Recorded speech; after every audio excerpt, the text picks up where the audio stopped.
ராகவா, எல்லாம் செஞ்சு மேஜை மேலே வச்சிருக்கேன், கொட்டிவிட்டு ஊர்கோலம் போகச் சொல்லு என்று மாமியார் சொன்னார். காஃபி குடித்து கொண்டிருந்த ராஜி மாமியார் பாக்கியத்தின் குரல் கேட்டு திரும்பினார். தினசரி கேட்கும் வார்த்தைகள்தான், புதிதாக ஒன்றுமே இல்லை. பக்கத்தில் எதுவும் காதில் விழாதது போல அமர்ந்து கொண்டிருந்தான் ராகவன். அவன் கண்கள் டிவியில் லயித்திருந்தன என்று தான் சொல்ல வேண்டும். ஒரு வருடத்திற்கு முன்பு வரை இப்படி இல்லை. ராகவனுக்கு திடீரென்று வேலை போனதும் ராஜி வேலைக்கு போக தொடங்கினார்.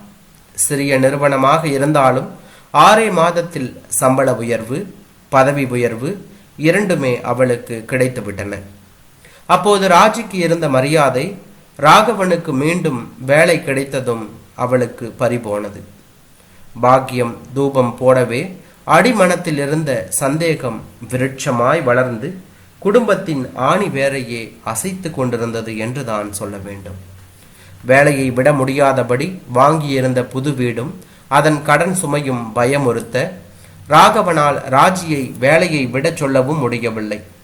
ராஜியை சந்தேகப்படாமல் இருக்கவும் முடியவில்லை என்று தான் சொல்ல வேண்டும். என்னவோ போ, எனக்கு எதுவுமே சரிபடல, நீயும் தான் படிச்சிருக்க, உனக்கு என்ன கிடைச்சது என்று பாக்கியம் வேப்பிலை அடித்ததில் ராகவன் சின்ன சின்ன விஷயத்திற்கெல்லாம் ராஜியை குத்தி குதறி மகிழ்ந்தான் என்று தான் சொல்ல வேண்டும். என்ன மகாராணி, இந்த மாசம் எவ்வளவு இன்க்ரிமெண்ட்?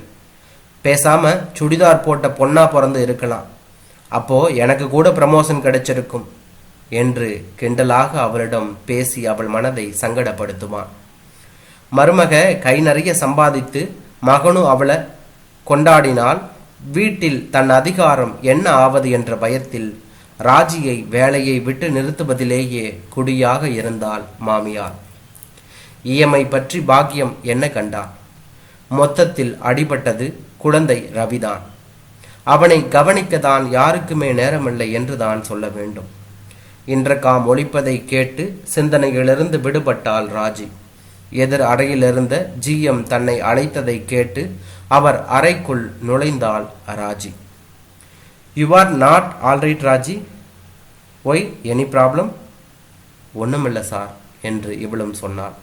நோ, நான் தினமும் கவனிக்கிற உன்னை, பர்சனலாக ஏதாவது விஷயமானாலும் பரவாயில்லை, என்கிட்ட சொல்லு.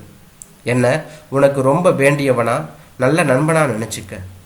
நீ எவ்வளவு திறமையான பொண்ணு, புத்திசாலி. உன்னை மாதிரி ஒர்க்கர்ஸ் இந்த ஆஃபீஸுக்கு ஒரு அசட் மாதிரி. நீங்கள் நல்லா இருந்தாதான் எங்களுக்கு நல்லது. கமான் டெல்மி என்று சொன்னார். சொல்லடி பட்டு பட்டு கண்டிருந்த மனம் இந்த புகழ்ச்சியால் தலை நிமிர ராஜி சந்தோஷமானார். சார், வீட்டில் குழந்தைய கவனிச்சிக்க யாரும் இல்லை, மாமியார் மாட்டேங்கிறாங்க, நான் வேலைக்கு வர்றது அவங்களுக்கு இஷ்டம் இல்லை, டைமிங்கில் வேற முன்ன பின்ன இருக்கா, டெய்லி வீட்டுக்கு போக லேட் ஆகிடுது, அதான் வேலையை விட்டுடலாம்னு என்று ராஜி முணுமுணுக்க ஆரம்பித்தான். என்ன உளர்ற? இந்த நிலைமைக்கு வர எவ்வளவு கஷ்டப்பட்டு இருப்ப? உன் கேரியர் ஐடென்டி அவ்வளவையும் தொலைக்க போறியா? ஆஃபீஸில் உனக்கு இருக்கிற கௌரவம் உன் குடும்பத்துக்கு எப்படி புரியும்? ஓகே, நீ இங்கே முக்கியம். உனக்கு முக்கியத்துவம் தராத உன் குடும்பத்தை பற்றி கவலைப்படுறதை நிறுத்து. ஒன்று பண்ணலாம் நாம் என்று சொல்லி நான் விபி கிட்ட உனக்காக பேசுகிறேன். நீ உனக்கு சௌகரியமான டைமிங்கில் ஒர்க் பண்ணு, கவலைப்படாத என்றான். ராஜி சற்று நிம்மதியானார். தேங்க்யூ சார் என்றாள் மனப்பூர்வமாக. தோழி சுபாவோடு மாலையில் ஜவுளி கடைக்கு சென்ற ராஜி அங்கு அழகான நீல நிற ரெடிமேட் ஷர்ட் ஒன்றை வாங்கினாள் என்று தான் சொல்ல வேண்டும். யாருக்கு ராஜி? உன் ஹஸ்பண்டுக்கா என்று அவளுடைய தோழி கேட்டார். இல்லை, நம்ம ஜிஎம்முக்கு, நாளைக்கு அவருக்கு பிறந்த நாளாம், என்னை வர சொல்லியிருக்கார் என்று அவளும் பதில் சொன்னாள். தனியாவா போற? இதை பற்றி ராகவன்கிட்ட சொன்னையா என்று அவளுடைய தோழி கேட்டாள். அவர்கிட்ட சொல்லி என்ன ஆகணும்? நம்ம பிடிக்காம சந்தேகப்படுறவரை விட நமக்கு மதிப்பு கொடுக்கிறவங்க மனசு சந்தோஷப்படுற மாதிரி தானே நம்ம நடந்துக்கணும் என்று ராஜி அதற்கு பதில் சொன்னார். முட்டாள் மாதிரி உளராத. நாளைக்கு பார்ட்டின்னு கூப்பிடுறவர் அப்புறம் எங்கே வேணாலும் கூப்பிடுவார். நிறுத்து என் கஷ்டத்தை எவ்வளவு புரிஞ்சுக்கிட்டு இருந்தா கம்ஃபர்டபுள் டைமிங்கில் ஒர்க் பண்ண சொல்லுவார். நல்ல மனுஷன்டி. என்னை ரொம்ப வேண்டியவனா நினச்சி என்ன கஷ்டம்னாலும் சொல்லுன்னு சொல்லி இருக்கார் என்று இவளும் அதற்கு பதில் சொல்ல, ஏண்டி உன் புத்தியை அடமானம் வச்சிட்டியா? வேலை வாங்குற முதலாளி வேலை நடக்கணும்னா எப்படியும் பேசுவார்னு புரியலையா? உன் குடும்பத்து பிரச்சனையை நீ யோசித்து சரி பண்ணாமல் இப்படி மூணாவது மனுஷன் மூக்க நுழைக்கிறபடியா பண்ணுவ? எப்பவும் கூட இருக்க போகிறது உன் புருஷன். குடும்பத்தை விட மூணாவது மனுஷன் நட்புக்கு மரியாதை தர துவங்கினா ஒரு பொண்ணுக்கு அதை விட பெரிய ஆபத்து வேண்டாம். அவர் நல்லவராகவே இருக்கட்டும், ஆனால் எதுக்கும் ஒரு எல்லை உண்டு.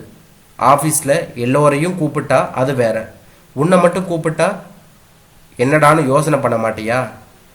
அன்பு காட்டுற இடத்துல எல்லாம் மனசை விடக்கூடாது. தரையில் கால் இடறி விழுந்தா எழலாம், மனசு இடறி விழுந்தா மார்க்கமே கிடையாதுடி.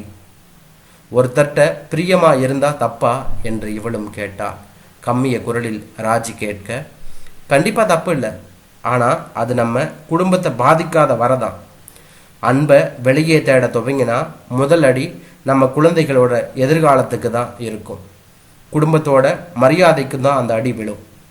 அளவுக்கு மீறினா அமிர்தம் மட்டுமல்ல அன்பும் நஞ்சாகும் என்ற சுபா ராஜியை தோளோடு அணைத்து ஆறுதல் சொன்னாள்.